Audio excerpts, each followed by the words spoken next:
Lord, it's hard to be humble when you're perfect in every way. I can't wait to look in the mirror. I get better looking each day. To know me is to love me. I must be one hell of a man. Oh Lord, it's hard to be humble. I'm doing the best that I can. Thank you. Thank you, that's my public. My public. Squirrels. It's Ted sitting on the front porch of my mobile home, living down to expectations, a member of the 47%. And I'm going to enlighten you, inspire you, and completely amaze you today by being totally conceited. Yes, because you ran across my videos and you're going, who in the fuck is that guy? Who does he think he is? He's a screwy looking weird dude sitting on a front porch. The lighting sucks in his videos. He don't even know how to do a good video. Shit, and there's background noises, and what is that? Squawking. It's birds. I'm on the front porch, you know. So anyway, yeah, who the hell am I? I've been asking myself that so long. Well, I am me. And the Mobile Home Dialogues is about not being stupid. Alright, from the beginning, I was born and I lived. Born in Lufkin, Memorial Hospital, up yonder, not that far from here. Went to school at a little country school over that way. And it was 11 years of pure and unadulterated hell. Yes, because not a skinny guy. Actually, you know, I wasn't that big when I was in school. You can look at pictures, my kids look at it and say, you weren't big. I was, you know, kind of heavy. I was out of shape, short-winded, couldn't run worth a shit, and an introvert. And I went to a school where there were no minorities. So who the hell else do rednecks have to pick on when they don't have a minority handy? They have little fat kids that don't talk. So I caught shit for 11 years. And then it went bad and I quit. Long story. I have lots of long stories, but I ain't got time to tell them now. Went from there to a year in the Air Force, right at the end of exit of Vietnam era, another long story. Came home and went to work in air conditioning mechanic work, and did some mechanic work. I actually was a shoe salesman for a couple months. Yeah. I worked for my future mother-in-law before I ever met my wife, who was too young then to marry. Right. Yeah, that was pretty cool. And then I became a pizza cook, and that's where I met my wife. And I worked as a radio announcer for KSPL and KSPL Gospel. Two different stints, same guy. Then I went off to West Texas and worked for KBSN Crane. KBSN Crane, the joy of 81. Yes, I did. I was program director out there for 7 months, and the station sold, and they told us we was going to get fired, so I left. We moved back. We moved to Fort Worth, and I worked there for Williamson-Dickey in air conditioning, you know, stuff for a while. Moved back home. Started college. Worked all kinds of jobs in college. You know, I worked, I was a cashier, and I worked at a game room, and I worked on the campus. I went to Stephen F. Austin State University, and I attended some classes at Angelina College off and on. Moved to Corpus Christi, where I went to college at Corpus Christi State University. Yeah! And graduated in 1989. Took some more classes after I graduated, and I also attended some classes at Del Mar College while I was in Corpus Christi. I was working at a cashier as a cashier when we left Corpus. My wife wanted to move back home to be with her grandparents. Okay, and I left out a spot. I worked before we left Corpus for about a year, a little over a year. I worked for a rental car company.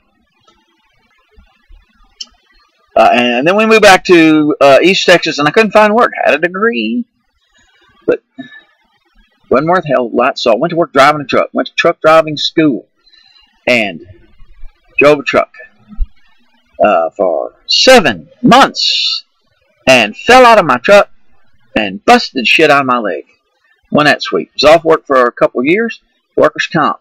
Couldn't get my trucking company to hire me back because I had a little bit of a disability. So I went to work for the Texas Department of Human Services. Worked there 3.5 years, and then I got back on the truck because that was, oh man, state office. Got back on the truck. That went to shit when I went to work for a company in Nacogdoches called Soil Fertility, and they were the worst company any truck driver could ever work for, man.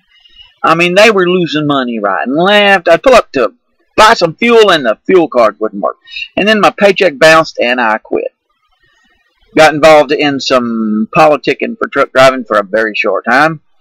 And then I became a professional parent, foster parent, and then an adopted parent. And I've been a stay-at-home parent now since 2003. I am a professional published writer. Nothing on paper, plenty on the internet. Travel writing, I did a stint of reporting for a while. And I have a couple of books that nobody has bought yet. You need to buy one of my books. Of course, I'm not sure if you can get them anymore. I have one that's not published yet that's really cool. So, you know, that's caught up on that. On the flip side, what was I doing when I wasn't goofing around and going from job to job? I was being a religious person. All through those little pieces of time, in my mind and in my heart, my job and my desire, my wish was to save the world. I wanted to save the world. I wanted the world to be saved through Christ. And me too. Well, you know, through me. You know what I mean? And I worked my ass off in ministries. I worked at the radio station in West Texas. $600 a month I got for that. And you know, I've done music, and I've done teaching, and I've done preaching and evangelism and street ministry in churches, and fooled around with Teen Challenge for a while. You know, I run the whole gamut until I became a cynic in the 90s and a skeptic. And then in the 5-6 years ago, everything just kind of blew up my face, and then I didn't have faith anymore.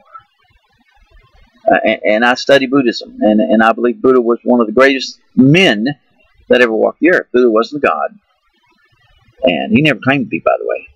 And I still respect Buddhist teaching. I don't exactly follow it all the time, but I'm a philosophical Buddhist, and I don't believe in higher power. I guess you would say that I am the big A word, atheist. So, actually, a lot of people would say that I am, you know, Ted's just a general fucker. Yes, she is. Maybe. You know, maybe. The thing of it is, my friends out there in La La Land, what I've always wanted to do, I still would like to do, and that is find a way to get the human race on a track where there is peace and respect and honor, and not chivalry, not this sword-pulling kind of honor, but where people honor each other, and people respect each other, and where people care for each other. Well, people don't argue, and people don't bitch and fight and moan all the time. That's my dream. And I've been around. I've learned a lot of things. I've studied a lot of subject. I've forgotten a lot of what I studied. But I've been there. And I've done that. I've worked in a lot of jobs, a lot of blue-collar jobs. I am highly qualified to be a trailer park scholar. That's kind of funny. I read once, a few years ago, about a guy who said he was writing about, apologetics. And he said anybody who wasn't authoritative, didn't have like this super degree and stuff, they weren't authentic. They were trailer park scholars. And the funny part about that was he had a degree in education. He wasn't anything more than a trailer park scholar himself. Pot calling the kettle black. So yeah, I am a trailer park scholar. And these are the mobile home dialogues. And they're here. Sometimes be a little funny. Sometimes piss you off. Sometimes make you think. And all the time, you can be dumb. That means you're not capable of learning. Not many people that way. You can be ignorant. That means you don't know. A lot of people are that way. They don't understand. It's my goal to bring a little bit of that. And you can be stupid. Closing your ears. Covering your eyes to anything that doesn't fit in your box. Don't be stupid, people. If I can just do one thing on any of these videos, keep you from being stupid. Open your mind. Seek the truth. And the truth, baby, the truth will set you free. Yeah! Hallelujah. And that's the name of that. Have a good day.